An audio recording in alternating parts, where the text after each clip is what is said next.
everyone, welcome back to College Tutor. This is me Richa. So today in this video we will be dealing with alternate dispute resolution जिसमें कि हम बात करेंगे लोक अदालत के फंक्शनिंग के बारे में। हमने अपनी पिछली वीडियो में लोक अदालत के बारे में पढ़ा था, करेक्ट? हमने उसके ऑर्गेनाइजेशन के बारे में पढ़ा था, है ना? उसके बारे में पढ़ा था कि लोक अदालत एक्चुअली होता क्या है ना? उसके पावर्स के बारे में पढ़ा था, एंड जुरिस्डिक्शन कहाँ होता है, कहाँ किस किस जुरिस्डिक्शन में जो लोक अदालत वहां पे ऑर्गेनाइज किया जा सकता है उसके बारे में भी हमने जाना था, है ना?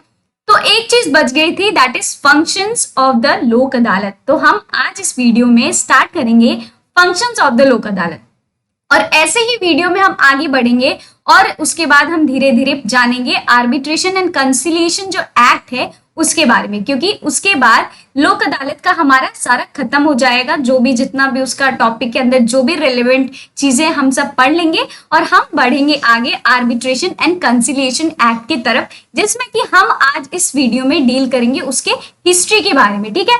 इंडिया में कैसे आया आर्बिट्रेशन एंड कंसिलिएशन, ठीक है? और उसके बाद आखिरकार इसकी क्या जरूरत पड़ी और इसमें क्या क्या ऐसे चेंजेस है जो कि अलग हैं, जो लोक अदालत हो गया, मीडिएशन हो गया, कंसिलिएशन हो गया। Okay, so let's start today's video. Functions of लोक अदालत। फंक्शंस ऑफ लोक अदालत जो है वो बहुत ही इंपॉर्टेंट है, हम बोल सकते हैं एक तरह से।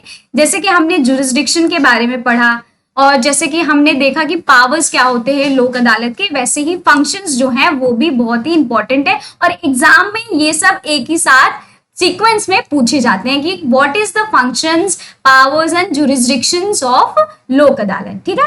सो देखिए, जो फंक्शंस होते हैं लोक अदालत के वो कुछ ऐसे होते हैं, क्योंकि हमें भी पता है कि ऑल्टरनेटिव डिस्प्यूट रिजोल्यूशन को किस लिए लाया गया, सेटलमेंट ऑफ द डिस्प्यूट। एक तरह की तरीके का ये क्या है, सेटलमेंट मैकेनिज्म है ना, एडीआर में।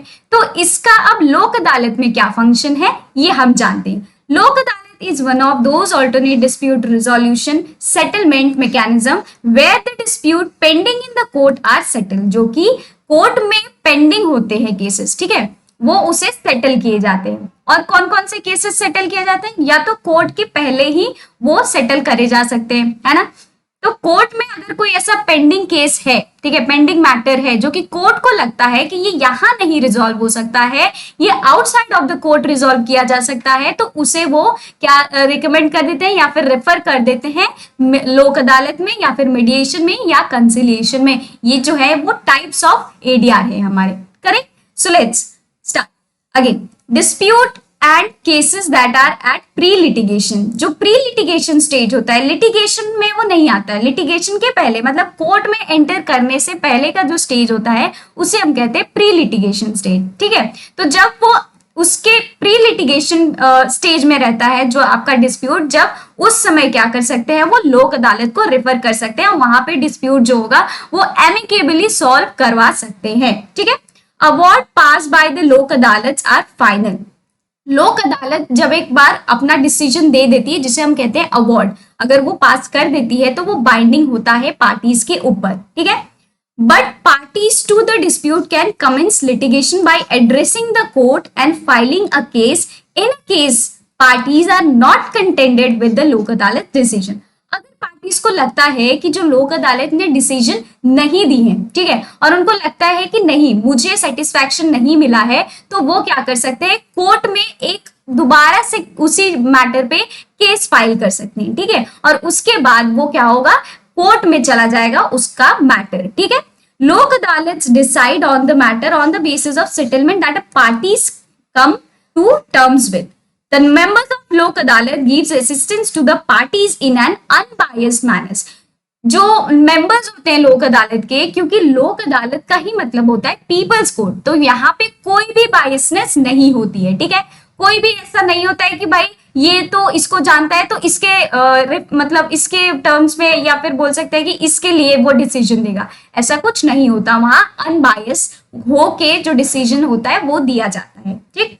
And help them to reach out to a settlement, ठीक है? और उसमें वो हेल्प करते हैं लोक अदालत में जो बैठे रहते हैं, जो भी उनके जो बोल सकते हैं ना कि जो लिटिगेशन प्री लिटिगेशन स्टेजेस में जो कि लोक अदालत में लोग बैठे रहते हैं, जो कि हेल्प करते हैं पार्टीज को कि वो डिस्प्यूट जो है वो एमिकेबली रिजॉल्व कर ले और सेटल आउट कर ले, ठीक? It aids people by providing them cheap and speedy justice. Lok Adalat में अभी ही आपने सुना होगा, जो हमारे प्रेजेंट जो अभी अभी चीफ जस्टिस जिन्होंने अभी 26 अगस्त में ही ओथ लिया है, उन्होंने 1 लाख से भी ज्यादा केसेस जो है एक दिन में सेटल आउट किए हैं। तो जो लोक अदालत होता है उसमें जो केसेस होते हैं ना, वो बहुत जल्दी जल्दी सेटल किए जाते हैं, ठीक है। जो जस्टिस रहता है वो बहुत ही जल्दी मिलता है। कोर्ट के केसेस में ऐसा हमें नहीं देखने को मिलता है, जो कि हमने ऑलरेडी पहले से ही पढ़ा है ना। It is capable of disposing of cases in a single day. एक ही दिन में बहुत सारे केसेस जो होते हैं वो डिस्पोज ऑफ हो जाते हैं, मतलब उसे रिजॉल्व किया जाता है। Dispute resolution by Lok Adalat takes place by discussion, counseling and conciliation and gives speedy justice as it can be organized at any place and can be arranged very fast. तो जो लोक अदालत होता है वो कहीं पे भी लोक अदालत वो अपना मतलब बैठा सकता है, ठीक है। Excuse me. और वो कहीं पे भी लोक अदालत अपना बैठा सकते हैं, कहीं पे भी वो पार्टीज को बुला सकते हैं कि आप यहाँ पे आइए और आप अपना डिस्प्यूट जो है वो सेटल कराइए और अपना जो है वो जस्टिस जल्दी से जल्दी जो है अपने डिस्प्यूट का लीजिए, ठीक है। Lok Adalat can incorporate very easily for the process of dispute resolution where parties don't generally have to carry any heavy expenses. Court के केसेस में जैसे हमने कई बार डिस्कस कर लिया है कि कोर्ट में क्या होता है, हैवी एक्सपेंसेस जो है वो इनकर होता है। लेकिन लोक अदालत हो गया, मीडिएशन हो गया, कंसिलिएशन हो गया, इन सारे टर्म केसेस में, इन सारे फॉर्म्स में अगर हम देखें तो बहुत ही हैवी एक्सपेंसेस हमें नहीं देना पड़ता है, बहुत मिनिमल एक्सपेंसेस होते हैं। There is no court fee and if the case has been previously filed in a court, the fees that has already been paid in the court refunded to the parties to the dispute। ये बहुत ही important और बहुत ही बोल सकते हैं कि important और एक तरीके से जानकारी लेने वाली चीज है कि अगर मान लीजिए कि आपने कोर्ट में फीस दे दी है, ठीक है, उस डिस्प्यूट के लिए, और उसके बाद वो जो डिस्प्यूट है वो चला जाता है लोक अदालत पे सॉर्ट आउट करने के लिए, तो जो आपने फीस जो कोर्ट को दी है ना वो आपको रिफंड हो जाता है। Okay, the parties get to resolve their dispute fee free of cost. Lok Adalat में आपको कोई कॉस्ट नहीं देना पड़ता है, फ्री ऑफ कॉस्ट वहां पे आप अपना जो डिस्प्यूट है उसे रिजॉल्व करा सकते हैं। ओके, तो ये है क्या फंक्शंस ऑफ द लोक अदालत। लोक अदालत have been considered as dispute redressal mechanism which minimizes the expenditure of the parties to the dispute by providing them inexpensive remedy and saves their times as well। Time भी, money भी, हर एक चीज जो आपका है वो बच जाता है। When no settlement happens and no compromise is made, the dispute again goes back to the court। अगर वहां पे पार्टीज नहीं रेडी हो रही हैं सेटल आउट करने के लिए, नहीं रेडी हो रही है कॉम्प्रोमाइज करने के लिए, तो वो जो केस होता है वो दोबारा से कोर्ट में चला जाता है। While the proceedings continue, लोक अदालत plays as a conciliator and convinces the parties to the dispute and helps in reconciliation। ठीक है, जबकि लोक अदालत जो होता है वो हेल्प करता है पार्टीज को कि आप अपना जो डिस्प्यूट है वो रिजॉल्व करा लीजिए, वो आपके लिए ही बेनिफिशियल होगा। तो ये हो गए हमारे क्या फंक्शंस ऑफ लोक अदालत।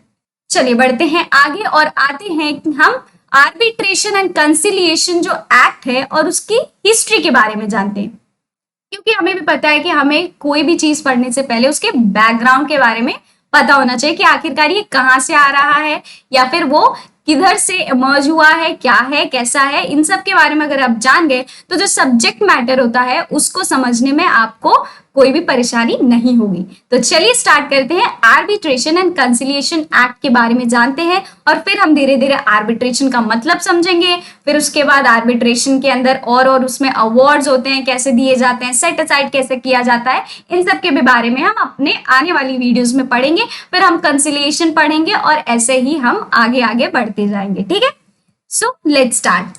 Arbitration and conciliation act 1996। सबसे पहले तो ये है कि 1996 में ये एक्ट आया था। ठीक, अगर हम देखिए इंडिया में तो जब ब्रिटिशर्स आए थे, ठीक है, 1940 में इसको जो आर्बिट्रेशन है more of a specific arbitration जो एक्ट है उसको स्पेशलाइज्ड किया गया, इंपॉर्टेंस दिया गया। कब दिया गया? 1940 में। ठीक है, जब ब्रिटिशर्स थे। उसके पहले भी कहीं ना कहीं था, ठीक है, जैसे पंचायती राज सिस्टम हो गया, उस समय ऐसे फॉर्म्स में थे। लेकिन जब ब्रिटिशर्स आए तो उन्होंने 1940 में इसको एक तरीके से इम्पोर्टेंस दिया और उसको आर्बिट्रेशन बनाया, ठीक है, आर्बिट्रेशन एक्ट बनाया, ठीक, enacted which came into force on 1st of July 1940, ठीक। जो आर्बिट्रेशन एक्ट है हमारा 1996 वो किसके ऊपर बेस्ड है, वो है अनसिट्रल मॉडल लॉ। अनसिट्रल मॉडल लॉ क्या होता है, अनसिट्रल मॉडल लॉ का मतलब होता है ये एक रूल्स होते हैं, ठीक है, जिसमें कि जो पार्टी जो होती है वो डिसाइड करेगी, वो एग्री करेगी कि किस तरीके से वो आर्बिट्रेशन के प्रोसीडिंग्स को कंडक्ट करा के अपना जो डिस्प्यूट है वो रिजॉल्व कराए। और ये जो अनसिट्रल मॉडल लॉ है वो हमें इंटरनेशनल बेसिस पे देखने को मिलता है, ठीक है, जो कि इंडिया ने अडॉप्ट किया। आर्बिट्रेशन एंड कंसिलिएशन एक्ट 1996 जो है वो इसी मॉडल लॉ के ऊपर बेस्ड है, ठीक है, किसके ऊपर, अनसिट्रल मॉडल लॉ 1985 के ऊपर और अनसिट्रल कंसिलिएशन रूल्स जो है 1980 है उसके ऊपर। Got okay. Problems of delays continues as once arbitration challenged under section 34 award. Section 34 क्या है, setting aside of arbitral award, इसके बारे में हम पढ़ेंगे आगे, लेकिन यहाँ पे बस ब्रीफ में बताया गया है कि जो प्रॉब्लम्स है डीले होने में, ठीक है, जो कि आपकी प्रॉब्लम्स है उसको डीले होती रहती है continuously as once arbitration challenges. एक बार आर्बिट्रेशन जब चैलेंज किया जाता है सेक्शन 34 का जो अवार्ड है उसके अंदर, ठीक है, रिमेन इन एग्जीक्यूटेबल, उसके बाद जो आपका जो डिस्प्यूट होता है वो इन एग्जीक्यूटेबल होता है, एग्जीक्यूट नहीं हो पाता है, ठीक है। The 1996 Act stand as an improvement in many respects over Arbitration Act 1940। तो जो आपका 1996 का जो एक्ट है आर्बिट्रेशन एंड कंसिलिएशन एक्ट जो है वो बहुत ही ज्यादा मोर ऑफ अ वे बोल सकते हैं इम्प्रूव्ड मैनर में आया, जो कि आपका आर्बिट्रेशन एक्ट 1940 में ब्रिटिशर्स के दौरान था, ठीक है, वो था। लेकिन उसके बाद जब 1996 का ये आर्बिट्रेशन एंड कंसिलिएशन एक्ट आया तो उसमें बहुत ही ज्यादा मतलब इंप्रूवमेंट्स डेवलपमेंट्स हमें देखने को मिले। And it provides effective ADR, a method that reduces involvement of courts in arbitration proceeding, ठीक है। और इसने क्या किया, एक तरीके से इफेक्टिव एडीआर का मेथड बताया जो कि रिड्यूस किया इन्वॉल्वमेंट ऑफ कोर्ट्स, ठीक है, इन आर्बिट्रेशन प्रोसीडिंग्स, ठीक है। आर्बिट्रेशन प्रोसीडिंग्स में जो कोर्ट का इंटरफेरेंस था उसको कम किया। कोर्ट का इंटरफेरेंस होता है आर्बिट्रेशन में होता है, और कोई किसी में अगर हम देखें तो मीडिएशन कंसिलिएशन हो गया, ठीक है, इन सब में नहीं होता है कोर्ट का इंटरफेरेंस। इसीलिए हम आर्बिट्रेशन को क्या कहते हैं कि जो आर्बिट्रेशन होता है वो एक सेमी जुडिशियल होता है, ठीक है, क्या होता है, सेमी जुडिशियल, इसे हम कहते हैं, सेमी जुडिशियल फॉर्म में ये आता है, मतलब कोर्ट का इंटरफेरेंस यहाँ पे हो सकता है लेकिन कम होता है, ठीक। The method of ADR provides a bypass system to the judiciary and plays a very effective supplement role to the judiciary. Effective supplement एक तरीके से जुडिशरी के लिए सप्लीमेंट रोल प्ले करता है क्या, एडीआर, ठीक है। चलिए बढ़ते हैं आगे। Arbitration and conciliation amendment act 2015। अब क्या हुआ, धीरे धीरे जब देखा गया कि अनसिट्रल मॉडल लॉ क्या है, अनसिट्रल मॉडल लॉ होता है उसको हम बोलते हैं कि मोर ऑफ अ जो यूनिफॉर्मिटी या फिर सिंप्लीफाइड वर्जन मतलब बताता है हमें, ठीक है, कि जो आर्बिट्रेशन होता है किस तरीके से हम मोर ऑफ यूनिफाइड कर सके और किस तरीके से उसको सिंप्लीफाई कर सके, ठीक है। इस वजह से फिर आर्बिट्रेशन कंसिलिएशन जो एक्ट है उसी की बेसिस पे बना, करेक्ट। उसके बाद क्या हुआ, धीरे धीरे जब देखा गया कि सिंप्लीफाई चीजें नहीं हो पा रही हैं, उसको बहुत ही मतलब बोल सकते हैं कि ज्यादा उसको जिस तरीके से जो हमारा एम है आर्बिट्रेशन को लाने का, कि आर्बिट्रेशन हम लाएंगे तो चीजें और बोल सकते हैं सिंप्लीफाइड हो जाएंगी, लेकिन ऐसा नहीं हुआ। इसी वजह से क्या हुआ, 2015 में अमेंडमेंट हुआ आर्बिट्रेशन एंड कंसिलिएशन एक्ट का, ठीक है। जो लॉ कमीशन ऑफ इंडिया है उन्होंने रिपोर्ट इशू की थी 2014 में, ठीक है, 14 में, ठीक, which gave comprehensive overview of the problems and also suggested the solution of the following, जिसमें कि उन्होंने एक comprehensive overview दिया और प्रॉब्लम्स का, ठीक है, और उसमें सॉल्यूशंस भी बताए कि किस तरीके से और कौन कौन से सॉल्यूशंस है जिसके वजह से जो आप अपना डिस्प्यूट्स है उसको और एमिकेबली रिजॉल्व कर सकते हैं। और ये जो अमेंडमेंट आया वो 2015 में आया, okay. Encouraging the institutional arbitration, जो इंस्टीट्यूशनल आर्बिट्रेशन है उसको एनकरेज करने के लिए, ठीक, मतलब एक इंस्टीट्यूशन होगा और वहां पे वो आर्बिट्रेशन जो है, वहां पे जो सेमी जुडिशियल जो आपका मैटर वो जो आर्बिट्रेशन है वहां पे सेटअप किया जाएगा, तो उसको क्या क्या एनकरेज करने के लिए, जो कि पहले ऐसा नहीं था, ठीक। Introducing a schedule of fees for arbitrators in ad hoc arbitration, जो फीस एक तरीके से आर्बिट्रेटर्स के लिए क्या किया गया कि उनको इंट्रोड्यूस किया गया, ठीक है। क्या होता है कि हमें भी पता है कि हम क्या करते हैं, फीस जो है वो एडीआर में हमें बहुत नहीं देना पड़ता है, आपको भी पता है ना। तो एक तरीके से जो फीस है, आर्बिट्रेटर्स बेचारे भी तो आ रहे हैं, काम कर रहे हैं, डिसीजन दे रहे हैं, पार्टीज को हेल्प कर रहे हैं उनके डिस्प्यूट रिजॉल्व करने में, करेक्ट, तो उनको भी तो कुछ ना कुछ चाहिए, है ना। तो उसके लिए इस प्रोविजन में मतलब 2015 का अमेंडमेंट आया जो आर्बिट्रेशन एंड कंसिलिएशन एक्ट, उसमें सजेशन में दिया गया कि हम एक तरीके से इंट्रोड्यूस करें फीस आर्बिट्रेटर्स के लिए इन एडहॉक आर्बिट्रेशन। एडहॉक आर्बिट्रेशन क्या होता है, जबकि पार्टीज जो होती हैं वो खुद पे खुद डिसाइड कर लेती है, किसी थर्ड पार्टी मतलब किसी थर्ड पर्सन को नहीं, बल्कि वो खुद ही डिसाइड कर लेती है कि ये जो है वो हमारा जो है वो आर्बिट्रेटर होगा और ये हमारा जो केस जो है वो रिजॉल्व करेगा, ठीक है।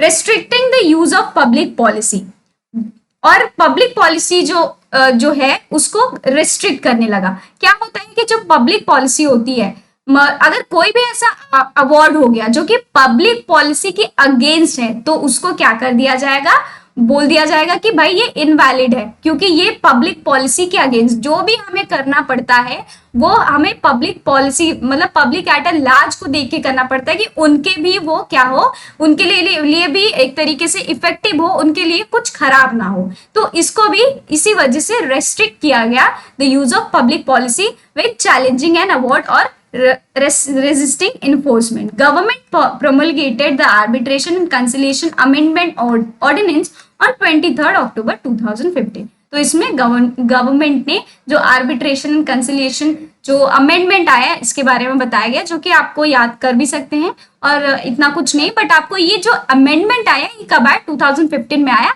ये आपको जानना बहुत ही जरूरी है, ठीक है। तो हमने पढ़ा, अपने हिस्ट्री के बारे में जान लिया, आर्बिट्रेशन एंड कंसिलिएशन एक्ट जो है 1996 का वो कैसे आया, कब आया, ठीक है।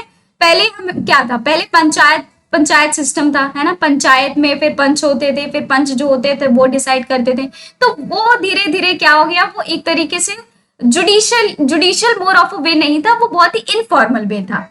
इसी वजह से क्या हुआ कि जब 1940 में आपके जो ब्रिटिशर्स आए, ठीक है, जब ब्रिटिशर्स आए तो उन्होंने उसको क्या किया, इंपॉर्टेंस दिया और आर्बिट्रेशन एक्ट बनाया, ठीक है।